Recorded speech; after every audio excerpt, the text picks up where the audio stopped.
collectively, we probably spent $100,000. Oh. And that's airfare for everybody. Hotel, well, we stay at college dorms, but some of the grandparents stayed at hotels. Accommodations, let's just say. And then transportation within the country. Oh yeah, by the way, some food and of course for the adults, a couple of pints. But collectively about $100,000.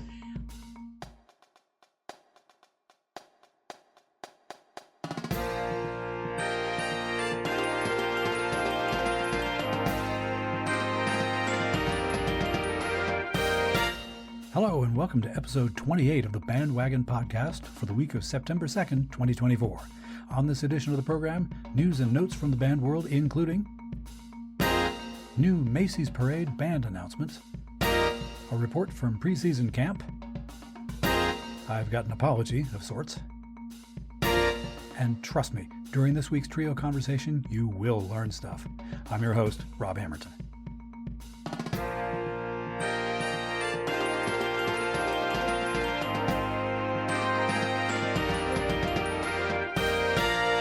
Hello, dear listener. The centerpiece of these podcast episodes famously is the trio section, in which I have a conversation with a band or band-adjacent person. Now, I'm discovering that all these interviews I've recorded since March, they're like your children. You love them all. Could be for different reasons, they're not all perfect, but every one of them has something wonderful about them, and sometimes it's something you never saw coming.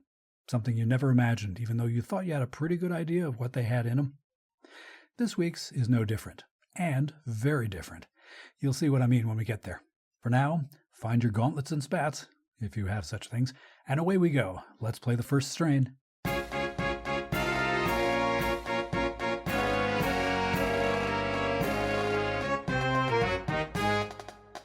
In this episode's first strain, news and notes from the band world. Dateline, Indiana, Pennsylvania. Indiana University of Pennsylvania has named Cassidy Nalepa to serve as interim director of The Legend, the IUP marching band, and as interim associate director of bands at IUP. Most recently, she was a graduate assistant for bands at Ball State University while completing doctoral studies in conducting and music education. She had previously earned a master's degree in arts administration from Drexel University and a master's degree in conducting from Westchester University. Nalepa, a 2003 IUP music education graduate, had also served on the faculty of Northwest State Community College, as director of music programs at Defiance College, and as a public school band director for several Pennsylvania school districts. Her arts administration experience has included work with the Special Music School and the Lucy Moses School at Kaufman Music Center in New York City.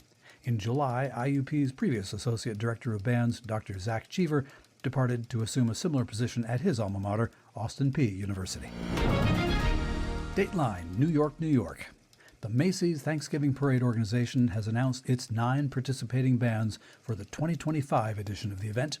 Those bands include the Alcorn State University Sounds of Dynamite from Alcorn, Mississippi, Banda de Música La Primavera from Santiago, Panama, the Catawba Ridge High School Marching Band from Fort Mill, South Carolina, Damien Spartan Regiment from Laverne, California, the L.D. Bell Blue Raider Band from Hearst, Texas, the Spartans Drum and Bugle Corps from Nashua, New Hampshire, the Temple University Diamond Marching Band from Philadelphia, Pennsylvania, the NYPD Marching Band from New York City, and the Macy's Great American Marching Band. The 2025 parade will be the 99th annual. Approximately 100 bands submitted applications to take part. And that's news and notes from the band world for this week. If you have a news item you think should be included in this segment, send me a link via email to heybandwagon@yahoo.com. On the other side of this break, we're going back to band camp. This is BandWagon.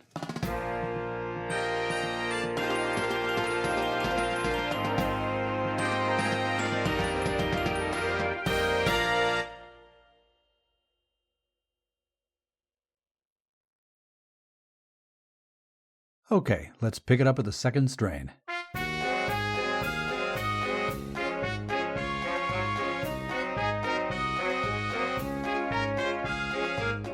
In this week's second strain, at the top of the episode, I said there would be a report from preseason camp.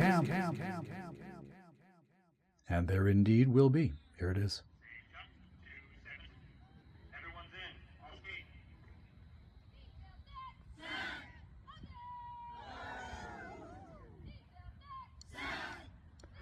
Last Thursday morning, I took a run out west to check out the local Minuteman Band as it prepared for its home football opener, which was Saturday.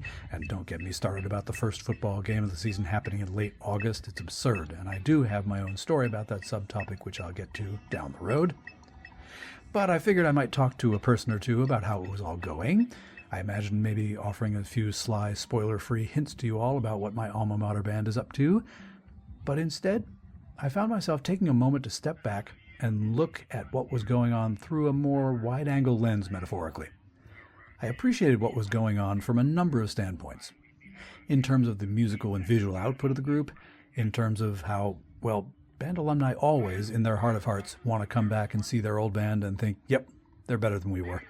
Or at the very least, we don't want to think, they've backslid.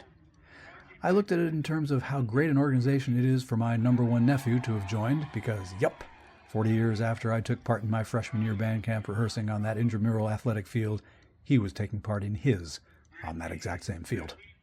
And I took note once again of what an incredible ability Minuteman Band Director Tim Anderson has for making sure the current so-called baby band, the undergraduates, are aware of their present and future connections to their band alumni family. He didn't have to make that kind of a big deal about me standing down there on the sideline, and it's not the first time he's done that, and let's remain humble where possible.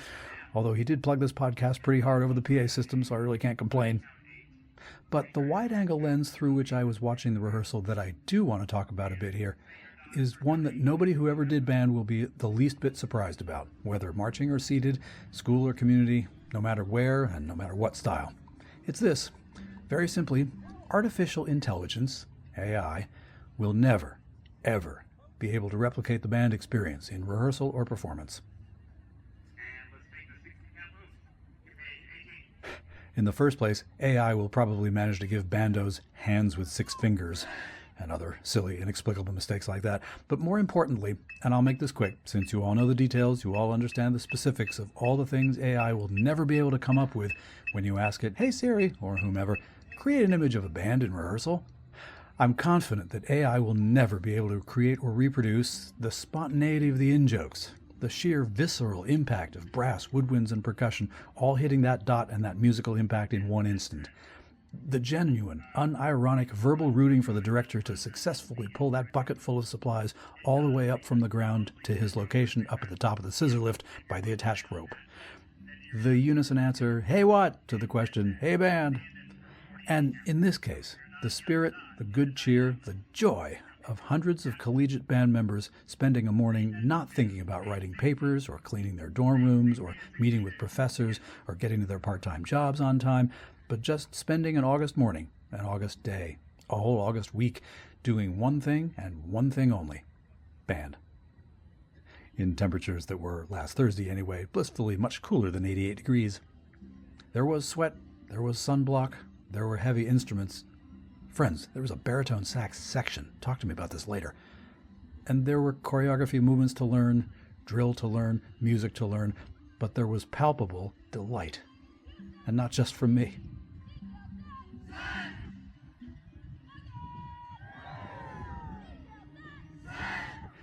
AI cannot do that.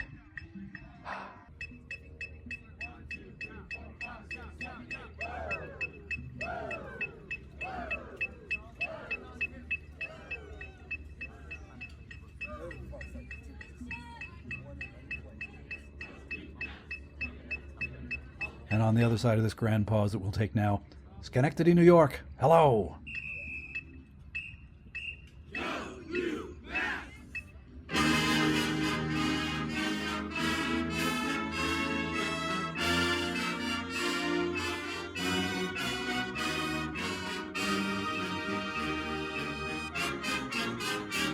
Presenting drum majors, Rob Hamilton, Heidi Sarver, and I can't remember who else was back those Chris Gardner. Chris Gardner.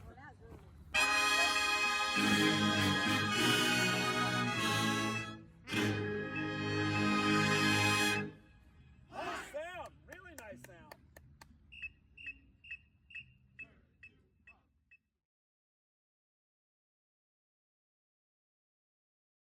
Okay, let's modulate and get into the trio section.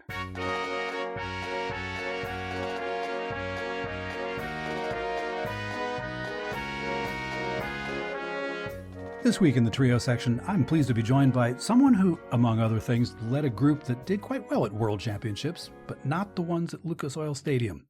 And if you haven't, for some reason, seen this episode's cover artwork, then you are still spoiler-free, and this is going to be an extra layer of fun. And for me, my extra layer of fun is that I'm just meeting my guest for the very first time, and that's always exciting. Please help me welcome to the program, MAUREEN CONNOR. Hello, MAUREEN. Yay, hey, howdy, how's it going, Rob? I'm well, and I'm thankful that you came on and did this. I feel like I set up the probably main topic of our conversation just well enough to give nothing major away whatsoever, and we'll dig into that promptly. But first, let me begin with some of my standard opening blast questions so my listenership can get a sense of who you are. So first question is, what's your primary instrument? Well, today it's the bagpipes, the Great Highland Bagpipes. And it has been since 1985-86. So my follow-up question, because this is starting out life as kind of a standard wind band podcast project, what is your secondary instrument? Do you want to know the origin story? Sure. Yeah, okay.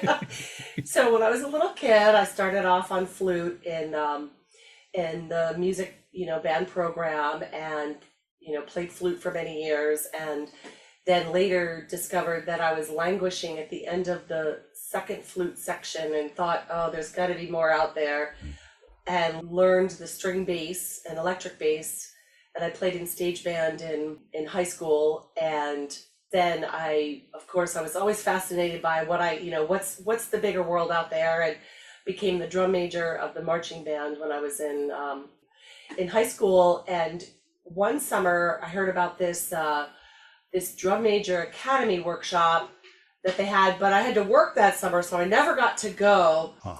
But when I applied to college, I of course wanted to be in a college that had a marching band, and UMass was the obvious solution. And my first year there, since I hadn't played flute in a while, and I wasn't going to play flute in a marching band, no offense to the flute players, I joined the color guard section, which was the worst thing for me ever because I wasn't playing a musical instrument. And then the following year, I learned the tenor sax, which in the marching band has a lot of long tones. And back in the day, we didn't have to memorize we still had the music lyres. Mm-hmm. I just dated myself. So that's what I did. And I was in love with marching band. And after college, I didn't do anything for a couple of years, went into the world of work.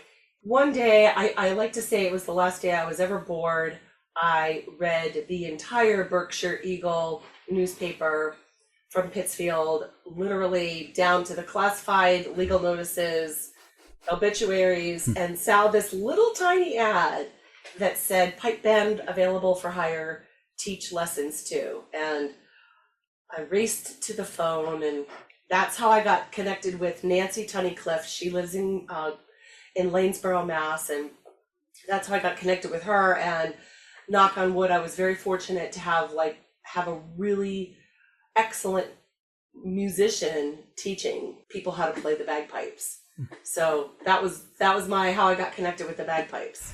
Every activity in the world is music, sports, the law, arts and crafts, whatever, has its own set of stupid, obvious questions that to the participants are stupid, obvious questions, and to the outside world are I'm learning something new. So I'm going to be your I'm learning something new.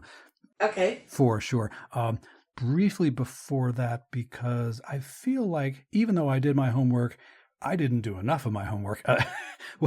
Is there a list of bands that you've been active with in your life?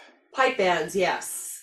So I started out in the Berkshire Highlanders from Pittsfield, Mass. And then I wanted to play in a more challenging band. So I played with the Schenectady Pipe Band for a couple of years in Schenectady, New York, where I live now. When I moved, I figured I had a couple of options, and I figured at the time I might as well be close to band practice. So that's kind of how deep it goes. So 30 plus years later, I'm still in Schenectady, but I also played with the Manchester Pipe Band out of Connecticut. And then for many years, the Orrin Moore Pipe Band, which was a very high level pipe band competing in what we call grade 2 and then eventually grade 1. While this was all going on, I got involved in teaching the Scotia Glenville Pipe Band. And this group started in the school district, Scotia Glenville, which is right near Schenectady, New York, and they started a club that became a little bit more of a band, and they wanted to do something, and there was a position open for instructor, and that's how I got involved in the group. So I've been with Scotia Glenville, which became, the name just changed in 2016 to Capital District Youth Pipe Band, because we haven't been part of the school district for decades. It grew way beyond that, and I kind of pushed it beyond that as well. I had seen two different names of bands, and they sounded like they were very, very similar. It turns out they were very exceptionally similar. Yeah. So our nonprofit head thing still says Scotia Glenville, but we're the Capital District Youth Pipe Band. So from flute to string bass to tenor sax to the bagpipes to you are now the head of the setup at Capital District, are you not? Yep. We don't really call ourselves by traditional band names, but I use the term director because that's recognizable to the outside world. Sure. But within the piping community, I would be referred to as the pipe major or the instructor. Which does lead me to some of my stupid, obvious questions. Calling oneself the director, yes, it makes clear to us newbies what's going on. Is there a standard pipe band setup? Are there different sorts of pipes and specific drums? And with the understanding that in the late 1800s, early 1900s, the British military band's standardized instrumentation setup was put together because it had to be, because there was disaster otherwise. Yeah. Has there been a similar movement in the pipe band activity? Absolutely. Educate me. Yeah, it actually, the timeline that you're talking about is very similar. Historically, you would have pipers within the Scottish regiments, and they actually only paid the drummers back in the day, and pipers were paid privately out of officers' stipends and their pay. As you go through the 1800s, more pipers get involved, and then the whole thing with standardization of the music and the scores happens. The format of a pipe band is the pipe major is the leader of the band. The drum major, usually a guy out front with the big hat and the mace, they're just leading the band on parade. Unfortunately, today, most drum majors are ceremonial. Hood ornaments, yeah. Ornamental, and so within the pipe band, you'll have a pipe section of, say, 10 to 20 pipers. And then you'll have in the drum corps, you'll have the line of snares, and then tenors, which would be the marching band equivalent of the various different pitches in the quads, and then a bass drummer. On parade, they march in a formation of pipers in the front, bass drummer midsection, and then finishing up with the snare section. In competition and performance, it tends to be in a circle with the bass drummer in the center. Don't even ask about the circle. It's a controversial thing. It's traditional. It's not very audience friendly, but it's kind of what we do. Which explains some of the photographs that I have seen. Okay, good. Yeah.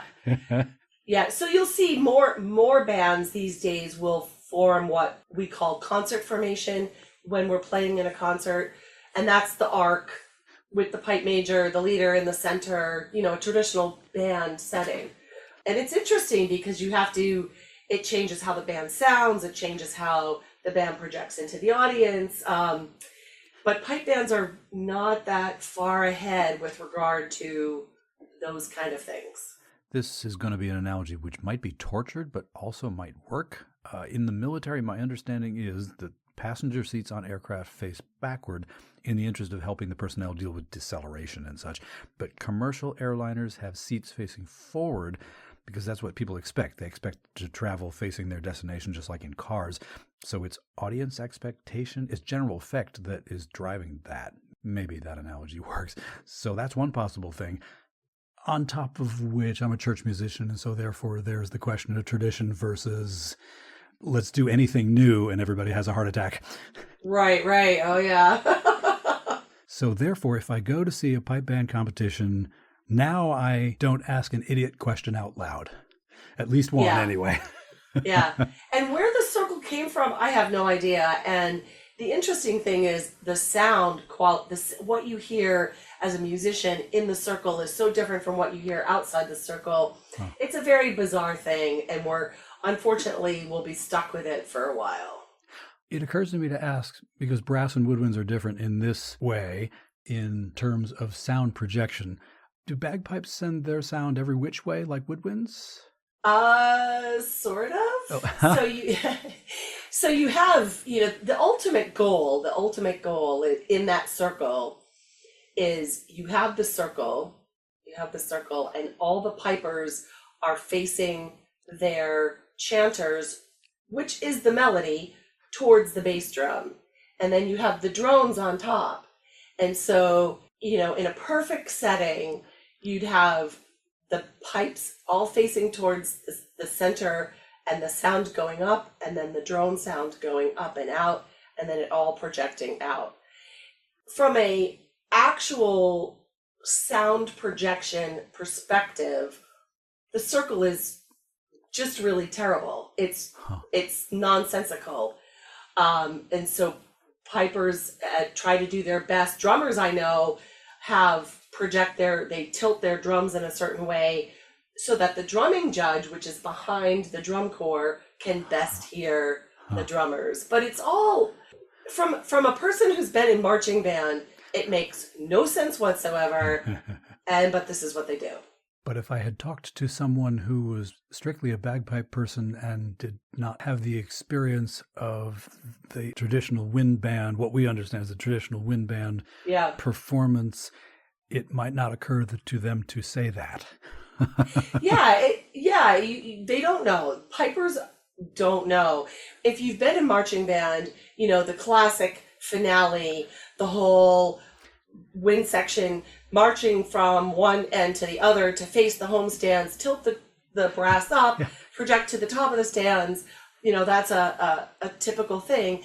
But when you have groups that come indoors and then do arenas, well, they have to change how they project up, not up here, adjust how loud they play. There's big adjustments that have to take place from a football stadium to an arena to a stage. But pipers,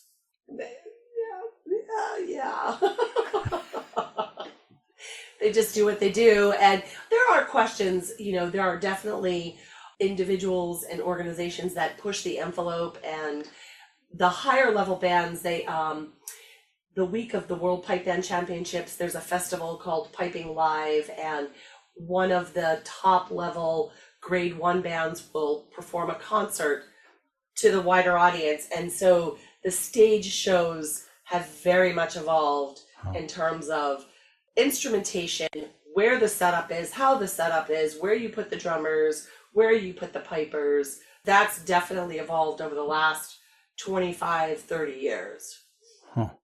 75 questions just popped in my head, and we only have this much amount of time. No. But I think the one I want to go with has to do with, you talked about the World Pipe Band Championships, and yes, my friends, there is such a thing, and that's what I was trying to obfuscate at the beginning of this so as to maintain a certain air of spoilerism. And your group went, let's put it this way, it was not held in upstate New York. No, it wasn't. The World Pipe Band Championships is held in Glasgow, Scotland. Usually the date is always the same as the DCI Championships, so I have never been to a DCI Championships, unfortunately, for that reason. But it's held in Glasgow. This year there were over 200 pipe bands, 40,000 spectators, 5,000 to 7,000 bandsmen. It's an unbelievable day. Here in the Northeast, we have quite a few pipe bands, so when we go to our local competitions, or even up to Canada, to Maxville, which is called the North American Pipe Band Championships, they get quite a large field of entries, but it's still nothing like the Worlds. In Scotland, there are a series of 5 championships that lead up to the World Pipe Band Championships, and the Worlds is the biggest one. Yeah, I was going to ask, how in the world, pun intended, I suppose, organizations from North America get to go to Scotland? Well, it's an open system, so there are not qualifiers. You just say, I want to go. You register your band, you pay your dues, you pay the entry fee, you get to go. Now, having said that, bands that make the journey, organizationally, it becomes a big deal because they know we're going to Scotland. There are good bands. There are lots of bands. And so the sheer numbers forces an organization to really work hard and improve to play the best they absolutely can on the day. So it becomes a process. Very few bands go to the Worlds just to go to the Worlds. Just for the heck of it. I mean, some do, but it's the sheer numbers will tear away any illusions of what it's all about. And when I say when we talk about when we initially discuss going to the Worlds, I always say to the parents and the kids, we are not going to Scotland. We are going to the World Pipe Band Championships that happens to be held in Scotland. So if you want to go around Scotland, book your own trip, yeah. Do it afterwards. So I was imagining that it might have been something akin to the Little League World Series has an international contingent, but they've got to play through a little playoff system of their own, and it's nothing correct. Like that, huh? It's not like that. It's not like that. But there are, in many of the divisions, there are qualifying rounds. So because there's so many, they have it broken into heats, and so you have to get through. You have to be able to get through the heats to be able to then play in the finals. But that's numbers based. It depends on certain divisions have more numbers than others. How many, on average, bands go to the World Championships from North America? Probably across all the divisions, there were probably close to 20 this year. And actually probably more than that, because I'd have to look at the program. They'll only identify where you come from if you come from out with the United Kingdom. And then in the name of the band, they don't always have next to it where you come from. So I'd have to go through and count, but I would say a good 25 to 30 from North America total, all the grades. And then there's bands from Australia, New Zealand, all over Europe, the Middle East. There's a band from Oman that goes regularly, and they have, through these trips and through their education system, it's a military band and they receive instruction and training and guidance. They've improved tremendously over the years and are in the prize list now. I'm imagining all the groups coming from here, but also from all kinds of different parts of the world. Let's be blunt, that has to be expensive. Absolutely. So what I say is our trip, and it depends because we go as a youth band and we have parents and families. And this year we had no repeats from our previous trips. So entire families came.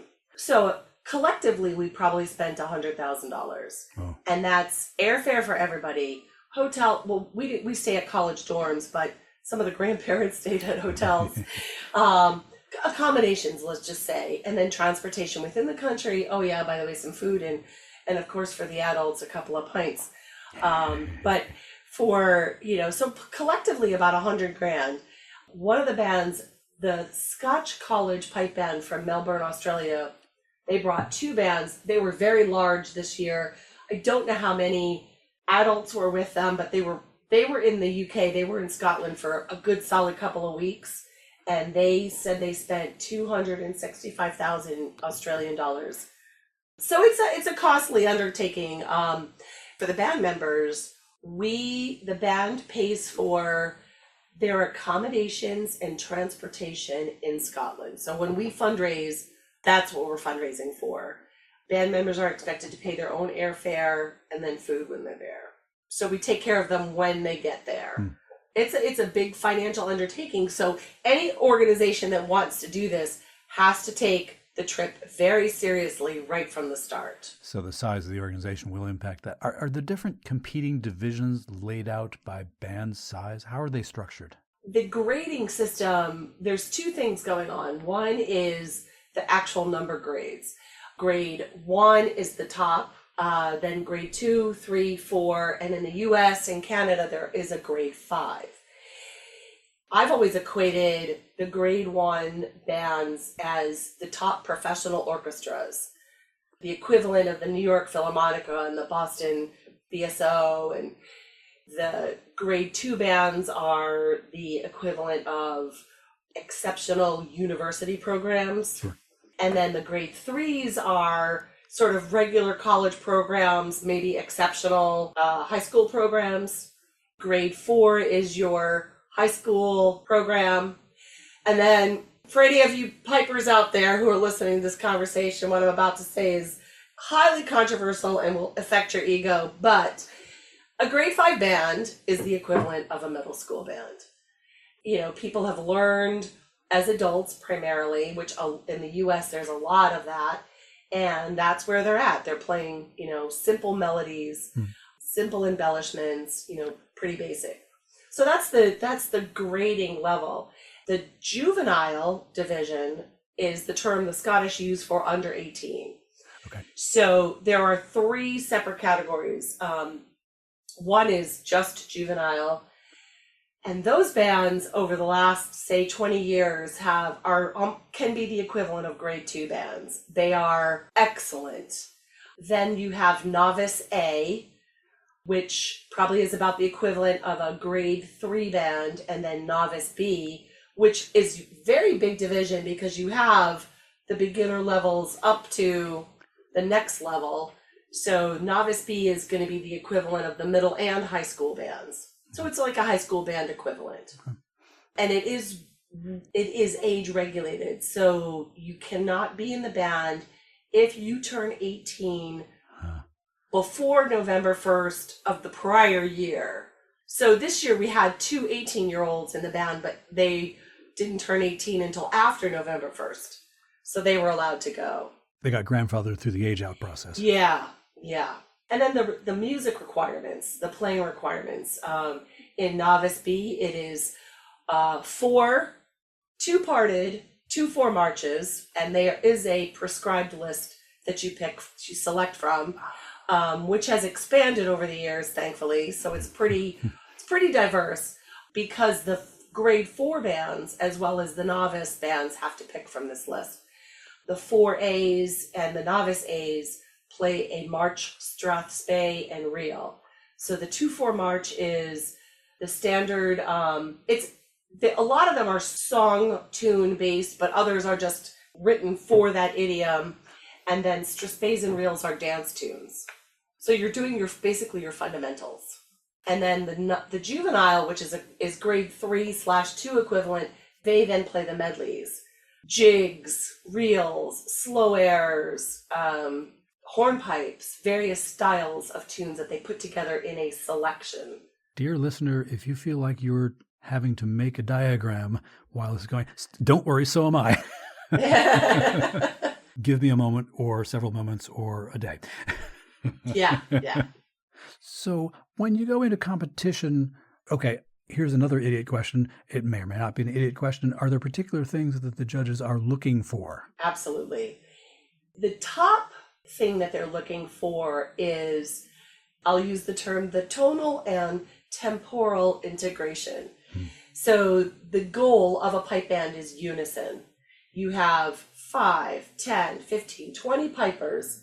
Does it sound like all the pipers are playing the same thing at the same time? And that's what you're looking for. And then from there, it is integration of the phrasing. I use the term beat definition. Are you playing on the beat consistently and accurately? The quality and unison of the embellishments. The embellishments are what makes Scottish music different from other bagpipe music. And we have a set of complicated, I'll use the term rudiments because they are in a way kind of like drumming rudiments, but they have a specific rhythmic quality. They go with certain tones on the scale, and then our goal is to get to play them together at the same time. So you're taking time and you're trying to put it all together, and then you're taking tone and trying to put all that together.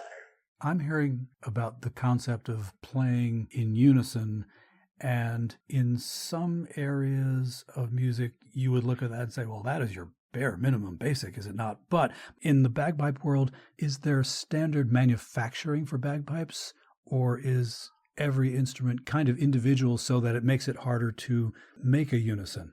I don't want to put this in a way that's insulting to the bagpipers because they'll all come for me. No, there's I would say there is somewhat of a standardization, and tuning of our instrument has changed over the last like 30, 40 years. Tuning as in the pitch. Yeah. Pitch has risen because we haven't put a cap on it that orchestras put a cap on a couple hundred years ago.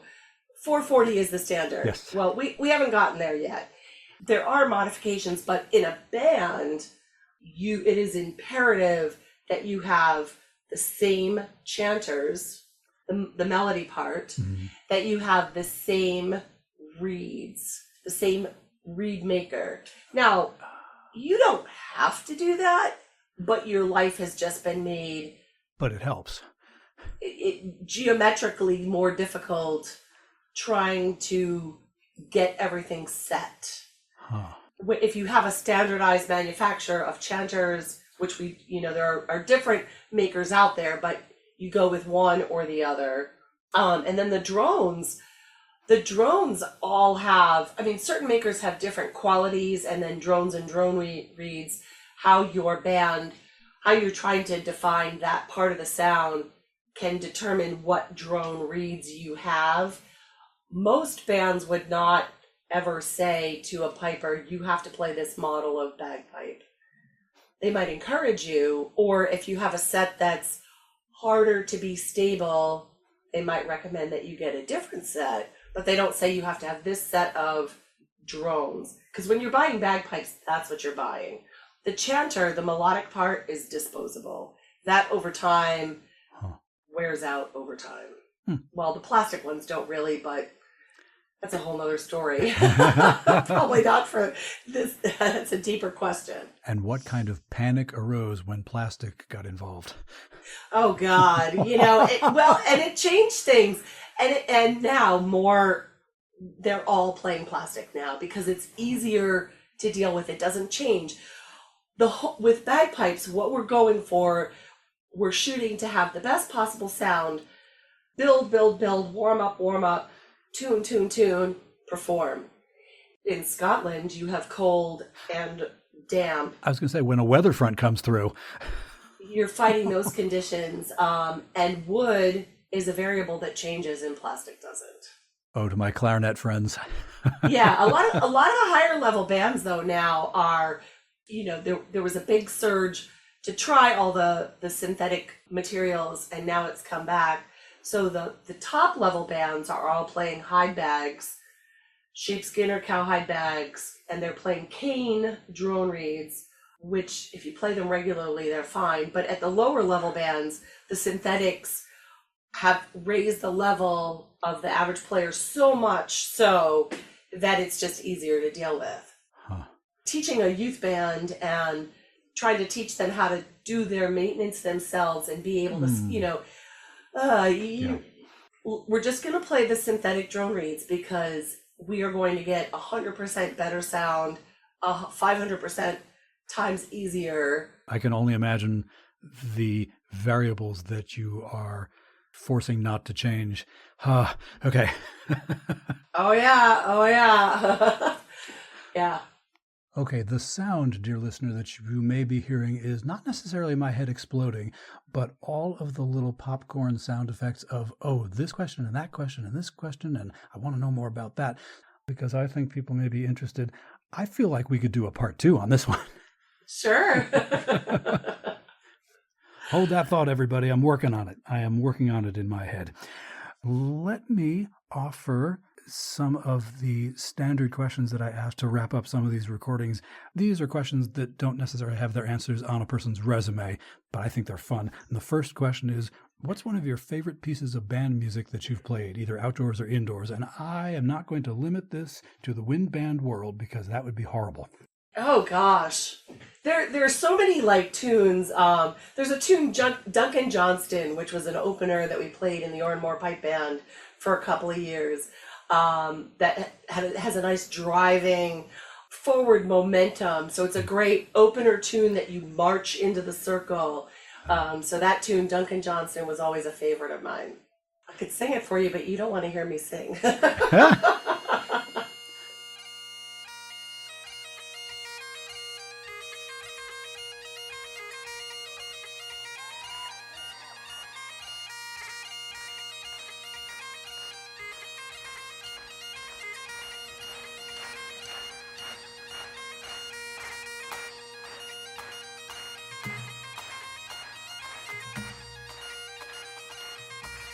I'll move to the diametric opposite question, which is if there a piece of band music that you have never played but you would like to.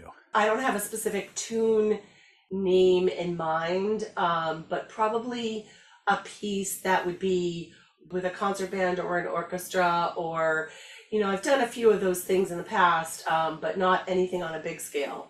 So something that's more with other musicians, play a B flat chanter. Oh my gosh. Got it. Yeah. Is there a band that you would love to perform with that you haven't because you're not the right age or you're not in the right place or you don't live in the right time in history? Oh, I would love to play with the Inverarian District Pipe Band. I've heard of them. They just won their 3rd World Pipe Band Championships. Maybe that's why. I don't know if I was ever good enough to make them, and I'm definitely way too old now, but Stuart Little, the pipe major, and Stephen McQuarter, the lead drummer, have just amazing musical sense, and I just like how they do their arrangements, and they're not afraid to push the envelope. It's a little bit of a sidetrack here, but pipe band medleys have evolved dramatically over the last 40 years, and they started off with just a march, a strathspey, a reel, a hornpipe, a jig, and it was just straight up. And now they're getting into doing things that you didn't know a bagpipe could do. And so there are creative uses of layering. We as pipe band people have become way better storytellers, because that's what we're doing. We're telling a story in miniature in 3 to 5 minutes. So they're using various different hooks and techniques, changing the instrumentation, or not the instrumentation, but the numbers to affect a volume change, which you don't change the volume on the bagpipes. It is what it is. Yeah.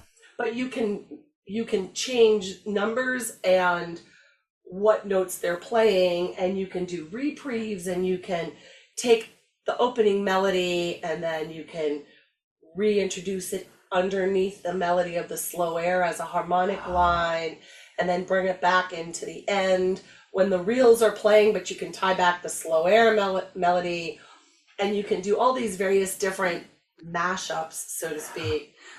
Anyway, there's another band actually that I would just die to play with, and that band is called Cap Caval, and they're a Bagad. And if you think what we're doing is interesting, look up Cap Caval. They just won their umpteenth Breton Bagad Championship, and they are to die for. And what Bagads do is what we do times a million. Once again, this is what show notes are for, everybody. That's an amazing world, the Breton Bagad, because they do more instrumentation. They don't limit themselves to unison of instrumentation. They do call and response between the bombards and the bagpipes, and then they've got what we would call the pit in marching band, full of God knows whatever, clarinet, steel drums, drum kits, all kinds of blah, who knows, every band is different. And then they also have a drum line, a snare line, and bass drums. That's a world to explore. That's very interesting. The sound that you're hearing is my arranger brain exploding now. Yeah, oh yeah. And Cap Caval is very creative with what they do. Have you got a favorite band story that you can tell? Oh God. Band stories, there's always the ones that you can't tell. Indeed. And we therefore have not told them here. It's a family podcast, everybody. Right. I don't think I have a favorite one. I'll be that boring person. Well, I so appreciate you joining me for this today. This particular corner of the wind band world has been obliquely referenced a couple times on this podcast, but not nearly in so much detail. And I'm hoping that more people than just me are now going to race to their local internet, YouTube, whatever, and go down this little rabbit hole. Is there somewhere online where people can follow you or your band? Absolutely. On Facebook, we are the Capital District Youth Pipe Band. And we do have a website, cdyouthpipeband.com. That's very much a formal, typical website, but Facebook is where you would follow us. Well, one of my major successes from this conversation, aside from having you on to talk about the topic at hand, was that I didn't make any attempts at Scottish aphorisms or anything. I feel like I'm wise enough not to be that guy. Pipe band leader Maureen Connor, thank you so much for taking time for this conversation. I learned stuff, and I super appreciate your generosity. Oh, my pleasure, Rob. Thanks for having me. Well, thank you, and haste you back. Almost made it all the way without trying to be a Scot. More BandWagon in a moment.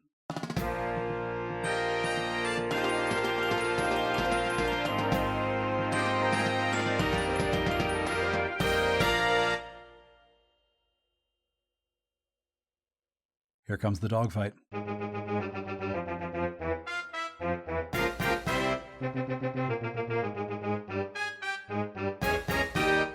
In this week's dogfight, as I mentioned in this episode's open, I have a tiny apology to make. What I'm talking about is not really a sin of omission, even though there are a couple of groups that I haven't mentioned almost at all so far in the BandWagon era. They've been on my mind, and in my content calendar, the little document wherein I park all my ideas for topics and segments and such, in a desperate bid to stay organized and properly prepared to assemble an episode for any given week between here and, say, early October, which is another little tiny peek behind the scenes. Start thought, if you fail to plan, plan to fail. But back to the dogfight topic, it certainly seemed to a podcast listener that cannot read my mind as if I have indeed failed to mention a couple of bands that have played a rather significant role in my life's band experience. Admittedly, you have heard nearly endlessly about the Marching Minutemen over there in the Pioneer Valley. That is kind of unavoidable for various reasons. But, and please do pardon the next few moments, which will sound a bit like I'm just reading my resume and hoping you'll go ooh ooh, I got to arrange music for the Fightin' Blue Hen Marching Band for the better part of 3 decades, and to the best of my knowledge, there's one tune that I wrote for that Delaware band that is still going to be in use, even with a new director. Split seconds before I was recruited for that role, back in 1995, I had no idea that it was going to become not just a professional feather in the cap, but a source of grand memories and great friends, even though I only got to about 1 Delaware rehearsal and 1 home football game a year on average. I taught music for 12 years in the Uxbridge, Massachusetts public schools, 9 of those years at the high school, wherein we made lovely and curious music with a music program that was the epitome of the phrase small but mighty. And I've been invited to a couple of my former students' weddings and other life events over the years, and what a thrill that can be. For 4 years, in the middle of that time in Uxbridge, and please don't ask me how I made this work, I had the pleasure of directing the athletic bands at the College of the Holy Cross, and who the heck can say that they found a college band job across town from where they lived? Dang few, but me. For 6 years, I had the pleasure of being associated in various capacities with the Central Connecticut State University Blue Devil Marching Band, an outfit that I unofficially nicknamed the fastest marching band in New England, and, well, let's just say that pretty quickly it got to feeling like home. In fact, they all did. Funny how band environments will do that. So, as much time as I've spent singing the praises of my alma mater, the Mighty Minuteman Marching Band, and the university that I took some classes at, just enough to get my journalism degree, and as often as I have made note of the Drum Major Academy world and recorded conversations with veterans of both those programs during which they have gone on for a bit about them, nope, those are not by any stretch of the imagination the only outfits you should be forced to hear about on this program. So, in the next few weeks, since the next few months happen to contain quite a few anniversaries of curious and wonderful events related to my experience with all of those other bands, but even if that weren't going to be the case, you will hear stories about them. Hopefully, some of those stories may come straight from the horses' mouths, so to speak.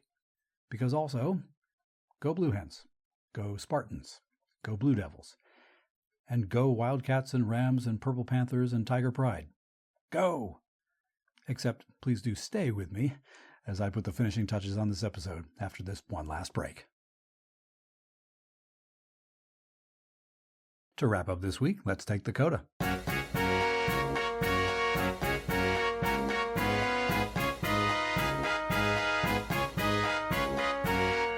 For the CODA this week, 2 episodes ago, in this segment, I invited you, and any listeners who knew him, to toss me a story or two about the late George N. Parks, so that hopefully I can assemble a segment full of them. That invitation is still open, and will be for the next couple of weeks, since I'm aiming to include that segment on the episode that drops on September 16th. What were the odds of that coincidence? Anyway, very briefly, let me see if I can inspire you with a very quick story of my own. It was during a rehearsal in late September, probably, of my freshman year, marching with UMass, in the year of our Lord 1984.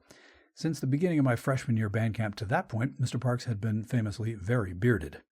At that time, it was sort of an Abe Lincoln-style beard, no mustache, just the beard, and it wasn't lengthy but possessed a certain volume. How to describe it in current pop culture terms?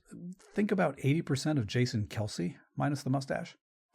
Before rehearsal began, we noticed that something was missing from Mr. Parks. After rehearsal began, well, it was not a great rehearsal. Not the usual energy, not the usual competence in a lot of ways. We were learning new drills, so we weren't spending much time emoting, just absorbing. And at one moment, probably about 2/3 of the way to dinner, Mr. Parks had had enough of our flabbiness. From his perch atop the practice field's viewing tower, a somewhat precariously constructed set of scaffolding, through the little Radio Shack megaphone that he always carried, at least before the advent of wireless PA technology, came this admonition. "Hey gang, you don't seem focused, you don't seem enthusiastic, you seem tired. And you know what? I don't care. Here's the deal. This morning, I shaved my beard off because it got in the way." And then he pointed toward all of us on the field. "You're next." We had a much better rehearsal after that. He, of course, was speaking in jest. I think. I'm still not exactly sure. Starred thought, do what works.